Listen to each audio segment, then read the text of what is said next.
Kitchen के कुछ ऐसे काम जिन्हें करना बहुत ही ज़्यादा मुश्किल होता है, चाहे हम कितने ही परफेक्ट क्यों ना हो, लेकिन कभी कभार हमसे गलतियां हो ही जाती है और समय इतना ज़्यादा लग जाता है कि हम अपने लिए समय निकाल ही नहीं पाते। तो आज मैं किचन की ऐसी ऐसी टिप्स लेकर आई हूँ जिससे होगी समय की बचत और पैसे की भी बचत। ये किचन टिप्स इतनी ज़्यादा खास है कि आप अपने घर पर डेली इस्तेमाल करोगे तो आपको बहुत ही ज़्यादा फ़ायदा मिलेगा। तो चलिए दोस्तों, सबसे पहले बात कर लेते हैं टिप नंबर 1 की, जहाँ हमारी ये जो चाय वाली छलनी होती है ये काफ़ी ज़्यादा गंदी हो जाती है और इसकी गंदगी हमें बहुत ज़्यादा परेशान करती है। हम घिसते भी रहते हैं लेकिन ये जल्दी से ठीक भी नहीं होती, साफ़ नहीं होती है। इस वजह से हम क्या करेंगे, इसको गैस पर कुछ इस तरीके से थोड़ी देर के लिए रख देंगे। आप देखोगे कि इसकी जितनी भी गंदगी है वो सारी की सारी कुछ ही मिनटों में या यूं कहें कि कुछ ही सेकंडों में ख़त्म हो जाएगी। आप देख सकते हैं कि किस तरीके से इसकी धीरे धीरे करके सारी गंदगी निकल रही है। बस हमें क्या करना है, एक ब्रश की मदद से मैं चलिए आपको दिखाती हूँ कि किस तरीके से ये जो गंदगी है वो बहुत ही आसानी से निकल जाएगी। ये देखिए आपके सामने है दोस्तों रिजल्ट, कितनी ज़्यादा गंदी छलनी थी और कुछ ही सेकंडों में सारी की सारी गंदगी हमारे सामने निकल गई है। इसके साथ में अब हमें इसको पूरे तरीके से क्लीन करने के लिए क्या करना है, एक पानी का बर्तन ले लेना है। थोड़ा सा गुनगुना पानी होगा तो ज़्यादा बेहतर रहेगा और साथ ही साथ हमें थोड़ा सा लिक्विड जिससे हम बर्तन वॉश करते हैं, बस वही वाला लिक्विड इस पानी के बर्तन में डाल लेना है और थोड़ी सी इसकी झग्गी बना लेनी है। चाहे आप चम्मच की मदद से, हाथ की मदद से या फिर ब्रश की मदद से इसकी जो झग्गी है वो बना लेनी है और छलनी को कुछ इस तरीके से डिप कर देना है। ये देखिए, देखते ही देखते आप देखोगे कि किस तरीके से इसकी जितनी भी जो बची हुई गंदगी थी वो सारी की सारी निकल जाएगी।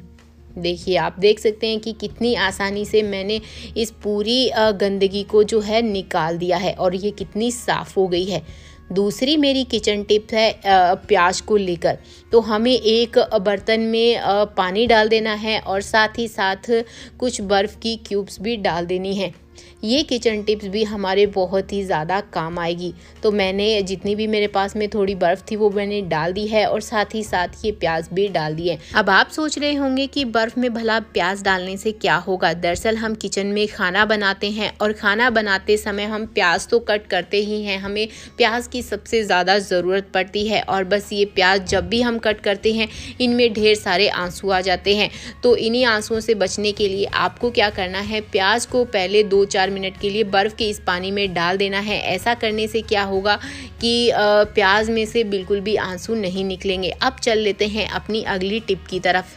मेरी अगली टिप है हरी मिर्ची को लेकर। प्याज के साथ साथ हमें हरी मिर्च कट करने की भी ज़रूरत पड़ती है।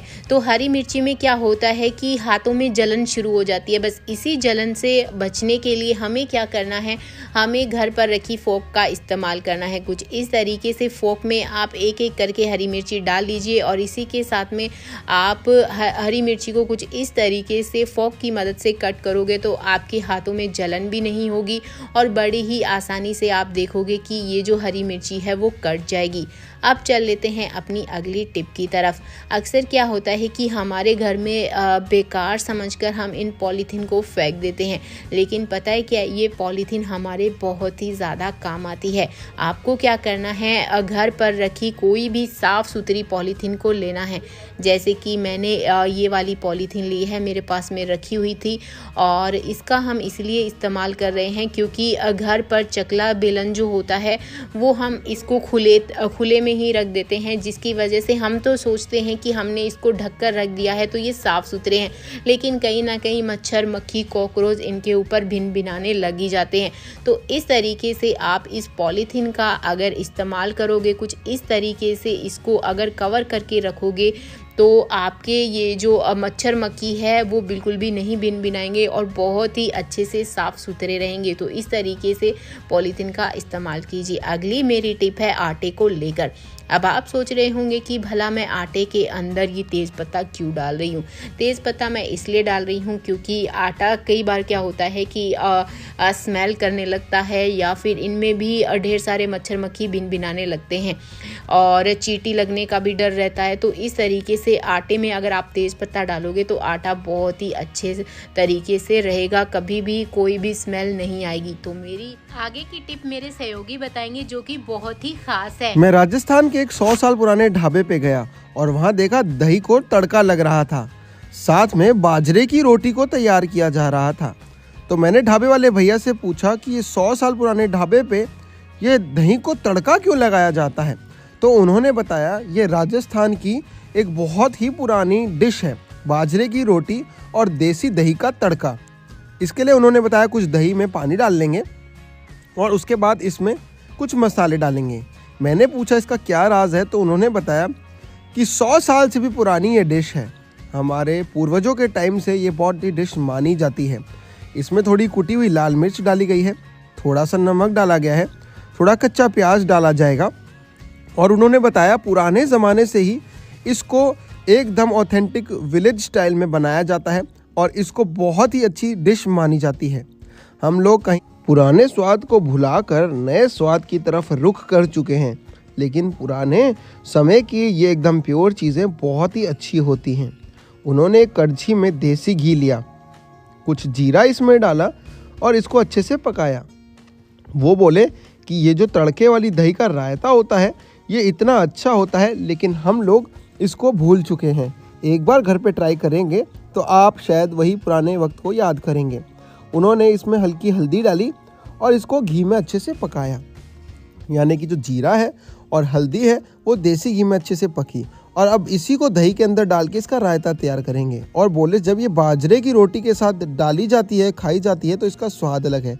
उन्होंने बाजरे की रोटी भी बहुत ही अच्छे और ऑथेंटिक स्वाद से और अच्छे तरीके से बना के दिखाई। अभी हम आपको दिखाएंगे।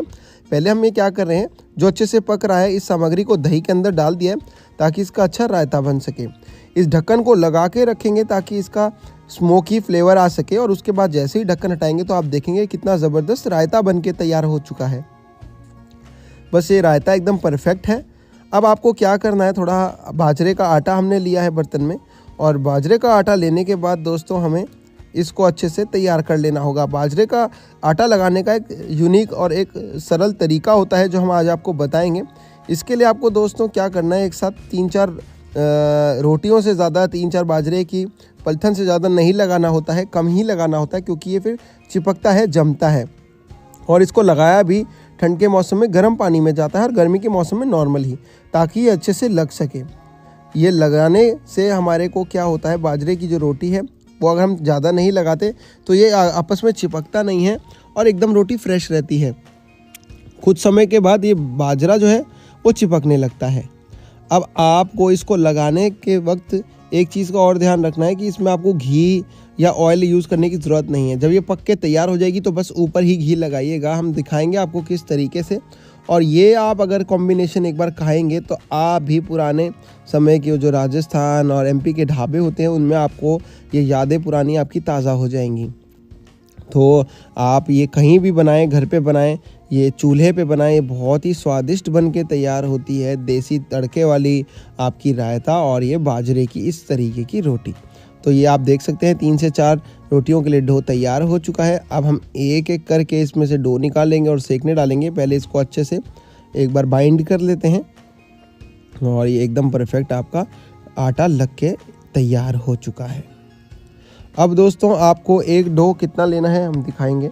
आपको इतना एक डो ले लेना है कि आपकी एक इसकी बाजरे की चपाती बन सके या पराठा बन सके। और इस तरीके से हाथ की मदद से ही बड़ा किया जाता है, इसको बेला नहीं जाता है। तो हाथ से थप्पी मार के आप इसे बड़ी कर सकते हैं।